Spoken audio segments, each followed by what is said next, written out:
USA Radio News with John Hunt. A British oil tanker was seized in the Strait of Hormuz by Iranian forces, while another was temporarily stopped and sent on its way. Here's the words of British Foreign Secretary Jeremy Hunt. The Stena Impero was seized in Omani waters in clear contravention of international law. This is totally and utterly unacceptable. It raises very serious questions about the security of British shipping and indeed international shipping. Iran's Revolutionary Guard claims that they seized the tanker for violating international regulations. 3 members of a now-defunct white supremacist group were sentenced to more than 2 years in prison for punching, kicking, and choking counter-demonstrators at a white nationalist rally in Charlottesville and events in California. Benjamin Daly, Thomas Gillen, and Michael Miselis were members of the group known as the Rise Above Movement, and the U.S. Attorney's Office sentenced them yesterday. This is USA Radio News. The nation's top spy has created a new job to coordinate the U.S. response to election security threats. Director of National Intelligence Stan Coates announced he has established the position of Community Election Threat Executive and appointed a career official, Shelby Pearson, to serve in the new role. Pearson will serve as the agency's principal advisor to threats to any election. She will coordinate and integrate all election security activities, initiatives, and programs across spy agencies and synchronize intelligence efforts in support of the broader U.S. government, according to the statement. Coates also directed the FBI, CIA, and other spy agencies to name a single lead for election security for each agency. This is USA Radio News. After round 3 of the British Open, Shane Lowry leads by 4 strokes, followed by Tommy Fleetwood, J.B. Holmes, Brooks Koepka, and Justin Rose. Tiger Woods and Phil Mickelson, for the first time since they've been playing golf together, didn't make the cut in the same major. This is USA Radio News. A presidential candidate weighs in on the Puerto Rico protests. More from USA's Rick Vincent. Democratic presidential candidate Julian Castro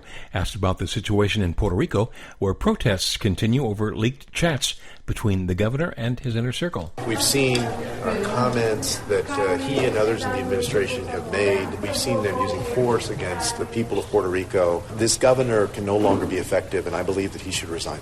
The leaks revealed profanity-laced homophobic and misogynistic messages about fellow politicians and members of the media. The original hit the big screen in 1986, and everybody wondered what happened to Maverick. 30-plus years of service, combat medals, citations, only man to shoot down 3 enemy planes in the last 40 years.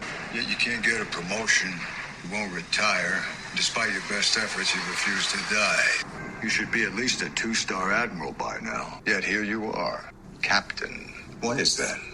It's one of life's mysteries, sir. Well, it's now official. The trailer has hit the internet, and the world awaits the summer of 2020 when they'll finally get to see Top Gun Maverick, with Tom Cruise revising his role as the rebellious fighter pilot. So not too much longer, the summer of 2020, you'll finally be able to see Maverick on the big screen. The end is inevitable, Maverick. Your kind is headed for extinction. Maybe so, sir, but not today. For USA Radio News, I'm John Hunt.